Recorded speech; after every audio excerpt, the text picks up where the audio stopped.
అసలు ముఖ్యంగా రాజన్నకు గానీ ఉన్న ఎనలిస్ట్ గారు మరి మీకు అందరికి యోయో టీవీ ప్రేక్షకులందరికీ నమస్కారం. రాజన్న చాలా ఆవేశంగా మాట్లాడుతున్నారు. ఎందుకంటే అసలు పిట్టల ద్వారా సంస్కృతి ఉన్నదే కేసీఆర్ నుంచి. పిట్టల ద్వారా అని ఆ రోజుల్లో దళితుడిని ముఖ్యమంత్రిని చేస్తా, ఎన్నిసార్లు తల నరుక్కుంటా, ఇవన్నీ పిట్టల ద్వారా మాటలు ఆ నుంచే మొదలైనవి. ఇవాళ కొత్తదేం ఇదని కాదు, వాళ్ళది పిట్టల ద్వారా కాబట్టి వాళ్ళకు గుర్తొస్తుంది. ఇవాళ ఒకటి రేవంత్ రెడ్డి గారు ఇచ్చిన మాట, మా కాంగ్రెస్ ప్రభుత్వం ఇచ్చిన మాట ప్రకారంగా ఖచ్చితంగా మేము 2 లక్షల రుణమాఫీ జరిగింది. ఇలా ఉన్న ఏంటంటే 31,000 కోట్ల రూపాయల రుణమాఫీని అంచనా వేసి బడ్జెట్ను కూడా కేటాయించుకునే పరిస్థితి తీసుకొచ్చిన ఇవాళ రైతులు మీ యొక్క టీఆర్ఎస్ దమన నీతి వల్ల, చేతగానితనం వల్ల రైతుల్ని డిఫాల్టర్ చేసిరు. రైతుల్ని ఇవాళ రైతులు ఒక్కొక్కళ్ళు వడ్డీలు, ఆ రోజున్న వడ్డీలు ముబ్బడిగా పెరిగియాల 2,30,000 నుంచి 2,70,000, 2,05,000 ఉన్న వీటన్నిటిని కూడా ప్రభుత్వం బ్యాంకర్స్తోని, గ్రామీణ స్థాయిలో ఉన్న అగ్రికల్చర్ అధికారులతోని, ఏడీలతోని, ఏఈలతోని ఒక సమగ్రంగా ఒక టోల్ ఫ్రీ నెంబర్ పెట్టి కలెక్టర్లు అందరితోని ఈరోజు ఖచ్చితంగా 2 లక్షల రుణానికి 2,000, 3,000 ఉన్న ఆ రైతుని పిలిచి బ్యాంకర్స్ వాళ్ళని సావధానపరిచి ఇలా లోన్లు వాళ్ళు మాఫీ చేస్తున్నారు. మీరు రండి, ఒక బ్యాంకు రేపు రండి, ఒక బ్యాంక్ లేదు, ఒక ఇవన్నీ కూడా కొంతమంది రెచ్చగొట్టి ఎవరైతే ఇప్పుడు ఈ బీఆర్ఎస్ వీళ్ళు ఉన్నారో, ఎందుకంటే వాళ్ళు చేత కాదు చేయటం, ₹1,00,000 చేయడానికే 8.5 ఏళ్ళు పట్టింది. ఒక్కొక్కరిని డిఫాల్టర్లు చేసిర్రు, వాళ్ళ చేతగాలే 1,00,000 చేయడానికే. ఇలా 2 లక్షల రుణమాఫీ అనేది ఖచ్చితంగా 18,000 కోట్ల రూపాయలు మాఫీ చేయడం జరిగింది. ఇప్పటికీ విడుదల చేయడం జరిగింది. ఇంకా 5,600 కోట్ల రూపాయలు నిల్వ ఉంచడం జరిగింది బ్యాంకర్స్కి ఇవ్వాలని కలెక్టర్ల ద్వారా. దాన్ని 31,000 కోట్ల రూపాయలకి ఏ విధంగా మాఫీ చేయాలి, ఇన్ని లక్షల మందికి ఏ విధంగా చేయాలనే ఒక రూట్ మ్యాప్తోని గవర్నమెంట్ ఖచ్చితంగా ఉన్నది. ఆ రోజు ప్రకటించిన 2 లక్షల రుణమాఫీ అనేది ఆగస్టు 15వ తారీఖు ఖచ్చితంగా చేసి చూపించినాం. మరి మీ నాయకుడు హరీష్ రావు గారు చెప్పిండు, నేను రాజీనామా చేస్తాను, 2 లక్షల రుణమాఫీ చేయన్నాడు. చేసినాం కదా. మీ యొక్క రాజీనామా పత్రం ఎక్కడుంది? 31,000 కోట్లు ఎప్పుడు చేస్తానన్నారు మీరు? 31,000 కోట్లు అనేది వినండి, 2 లక్షల రుణమాఫీ ఆగస్టు 15 వరకు చేస్తామన్నాం. టెక్నికల్ కొన్ని ఇబ్బందులు ఉన్నాయండి బ్యాంకర్స్ నుంచి. ఎట్లా అంటే నిన్న నేను మా హుజూర్ నగర్ లో చూసిన బాసిమంచి చంద్రశేఖర్ అని ఒక రైతు, మీరు ఫోన్ చేయండి, 2,17,000 అప్పు ఉంది ఆయనకి. బ్యాంకులోకి వెళ్ళిండు. మేము కూడా నిన్న రాజీవ్ గాంధీ మన జయంతి ఉండి ఆ బ్యాంకు పక్కనే ఉన్నాం, నాగార్జున గ్రామీణ బ్యాంకు.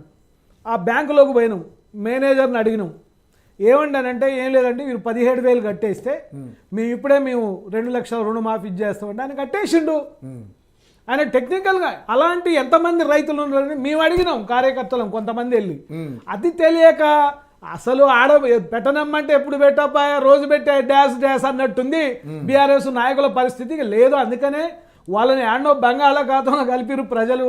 1,00,000 రుణమాఫీ చేయలే, దళితుని ముఖ్యమంత్రి చేయలే, మరి ఉద్యోగాలు ఇవ్వలే. రేవంత్ రెడ్డి గారు నాయకత్వంలో కాంగ్రెస్ పార్టీ ఖచ్చితంగా నిరుద్యోగులకి న్యాయం చేస్తుంది. మీరు ఉత్త కాగితాల మీద ప్రకటించిన ఉద్యోగాలని 31,000 ఉద్యోగాలు అనేది నిజాయితీగా అపాయింట్మెంట్ ఇచ్చి ఇలా ఉద్యోగాలు చేస్తున్నారు.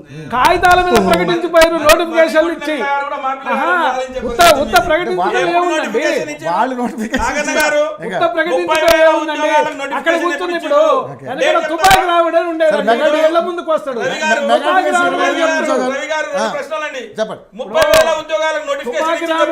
తుపాకి రాముడు మాటలు తప్ప కేటీఆర్ ఏం లేవు.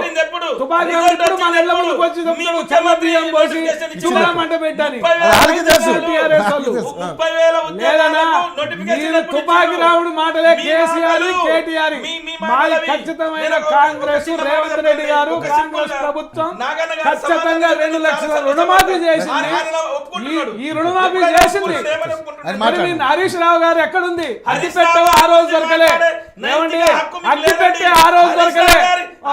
శ్రీ శ్రీకాంత్ చాండి బలి ఉన్నాడు. అవన్నీ అయిపోయి ఇలా ఇప్పుడు హరీష్ రావు గారి నాగన్ గారు హరీష్ రావు గారి గురించి మాట్లాడే చిన్న మీరు నాగన్ గారు హరీష్ రావు గారు ఆ రోజు అడ్డుపేట దొరకలే. ఇప్పుడు రాజీనామాకి పెన్ను దొరకట్లే అని మీరు బిఆర్ఎస్ అనేది బొందబెట్టిన ప్రజలు ఏ మాట ఖచ్చితంగా లేదు. 7 లక్షల కోట్ల అప్పుల ఊబిలోకి నెట్టి ఈ ప్రభుత్వ ఈ యొక్క తెలంగాణని ఆ రోజు మీకు 18,000 కోట్ల రూపాయలు మిగులు బడ్జెట్ ఇస్తే 7 లక్షల కోట్లు ఏ ప్రాజెక్టు కట్టి చెప్పండి, ఏ ప్రాజెక్టు కట్టి చెప్పండి. కాళేశ్వరం ప్రాజెక్టు ఇప్పటికి 22 మందికి ఇవన్నీ అయిపోయింది సార్. ప్లీజ్ ప్లీజ్ ప్లీజ్ నేను అడిగేది ఏంటంటే ఇవన్నీ కాదు, హైడ్రా గురించి అడుగుతున్నాం. సరే రుణమాఫీ అనేది మీరు పాస్ అయ్యారా ఫెయిల్ అయ్యారా రుణమాఫీ అనేది ఖచ్చితంగా కాంగ్రెస్ ప్రభుత్వం రేవంత్ రెడ్డి గారి నేతృత్వంలో పాస్ అయింది. ఆగస్టు 15వ తారీఖు అన్ని కూడా మంజూరు చేశారు. సరే రైట్ కొన్ని టెక్నికల్ కాదు. ఇప్పుడు మీరు 100 రోజుల్లో అన్నారు, అవి అవ్వలేదు. సరే ఇప్పుడు ఇది కూడా మీకు కొన్ని రోజులు తెలుస్తుంది కదా, ఎంత రుణమాఫీ చేశారని వస్తుంది కదా. రాజుగారు మీ పార్టీ వచ్చి సమయం పాటించండి, తెలిసిపోతుంది కదా. పార్టీల మధ్య పోరు కాదు. తెలంగాణ ప్రజానికానికి రైతాంగానికి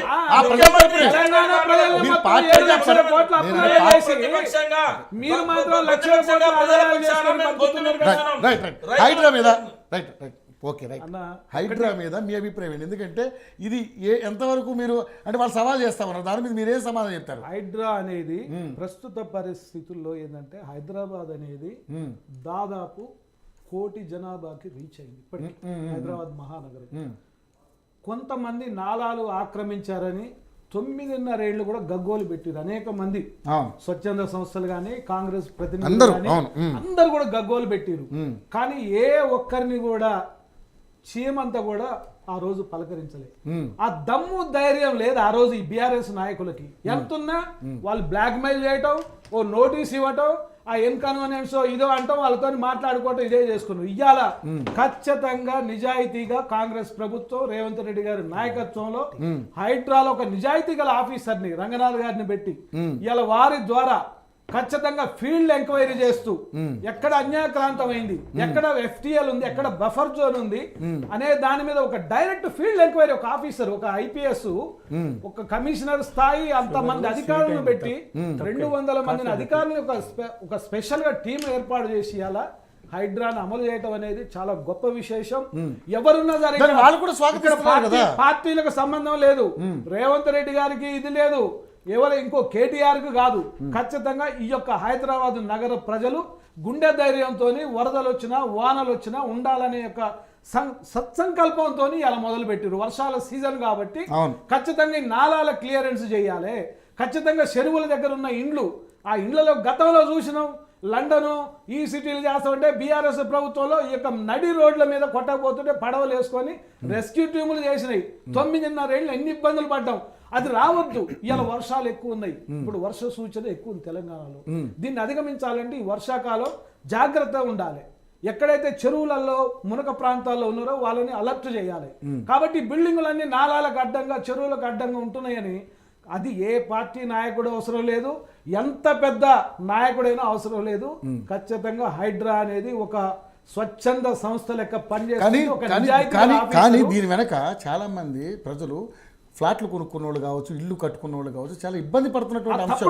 వాళ్ళ నుంచి ప్రభుత్వానికి వ్యతిరేకత వస్తుంది సార్. తప్పుడు ఎవరే ఇప్పుడు నేనున్నా సార్, నేను ఒక 3 గదులు ఇల్లు కట్టాలంటే నాకు మున్సిపాలిటీ పరిధిలో దాని యొక్క స్పేస్ గానీ ఆ ప్లేస్ గానీ ఆ యొక్క లొకేషన్ ఇక్కడ ప్రాబ్లం ఏంటంటే ఎవరో బిల్డర్లు చేసే పాపానికి ఇక్కడ అమాయక ప్రజలు బలైపోతున్నారు. ఎవరు పర్మిషన్ ఇచ్చేది? స్థానికంగా ఉన్నటువంటి మున్సిపల్ అధికారులు గానీ సంబంధిత ప్రభుత్వ సంస్థలో ఉన్న వాళ్ళేగా.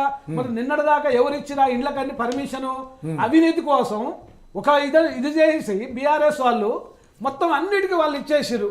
5 బహుళ అంతస్తుల బిల్డింగ్లు అన్నిటికీ ఇచ్చేసారు. బఫర్ జోన్ లేదు, బఫర్ జోన్ లేదు, ఏది లేదు, ఎఫ్టీఎల్ మొత్తం ఇచ్చి పడదెంగిరు.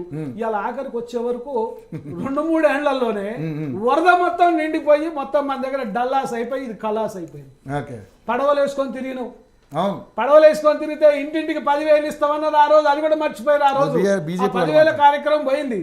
ఇవాళ ఎవరు మాట్లాడినా ఇవాళ హైడ్రా అనేది ఒక గొప్ప కార్యక్రమం ఇది.